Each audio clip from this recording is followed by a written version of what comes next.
संजय नगर काँग्रेस बालेकिल्ल्यात पृथ्वीराज पाटील यांचा प्रचार झंझावात।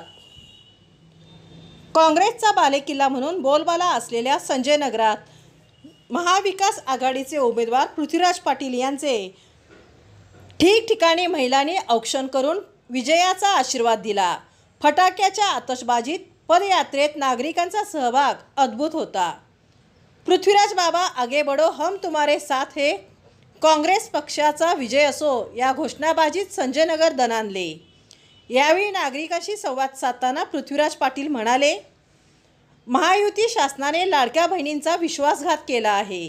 एका हाताने 1500 दिले आणि दुसऱ्या हाताने तेल, धान्य, कडधान्य यांचे दर वाढवून व महिला अत्याचाराचे समर्थन करून लाडक्या बहिणींची फसवणूक केली आहे।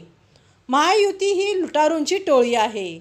आमदार फोडून अनितीच्या मार्गाने सत्ता काबीज करणाऱ्या महायुतीकडे खोक्यान पैसा आहे, परंतु जनतेच्या हितासाठी शैक्षणिक खर्चासाठी पैसा नाही। शिक्षक भरती केली तर पगार द्यावा लागतो। शाळा कॉलेजमध्ये आपल्या लेकरांना शिकवायला पुरेसे शिक्षक नाहीत। त्यामुळे गेल्या 10 वर्षात यांनी आमच्या बहुजन समाजातील लेकरांचे कधीही भरून न येणारे नुकसान केले आहे।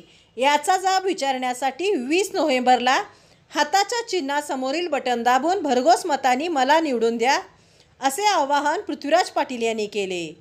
संजय नगरात पदयात्रा, गृहभेटी व गृहबैठकीत ते बोलत होते। महाआघाडी सरकारच येणार आहे आणि ते जनतेनेच ठरवले आहे। आमची सत्ता येताच लाडक्या बहिणीला दरमहा 3000 देणार, महिलांना एसटी प्रवास मोफत करणार, शेतकऱ्यांचे कर्ज माफ करणार, जुनी पेन्शन योजना लागू करणार, सुशिक्षित बेरोजगार तरुणांना 4000 रुपये भत्ता देणार असल्याचे त्यांनी सांगितले।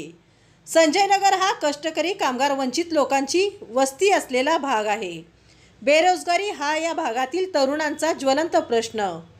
या भागात गेल्या 10 वर्षात आमदार फिरकलेच नाहीत, तर त्यांना जनतेच्या व्यथा कशा कळणार? हा प्रश्न आता जनताच विचारत आहे। सांगलीत गेल्या 10 वर्षात एकही मोठा उद्योग आला नाही, त्यामुळे रोजगार संधी नाहीच। सांगलीच्या समस्यांकडे विद्यमान आमदारांनी कधीच गांभीर्याने पाहिले नाही। ते मतदारसंघात फिरतच नाहीत, त्यामुळे त्यांचा जनसंपर्क झालाच नाही। आम्ही नागरिकांना कायम भेटत असतो, त्यावेळी आमदारांची अकार्यक्षमता जनतेकडूनच ऐकायला मिळाली आहे। 5 वर्ष काम केले आहे, यासाठी मला आमदार म्हणून निवडून द्या, असेही ते यावेळी म्हणाले।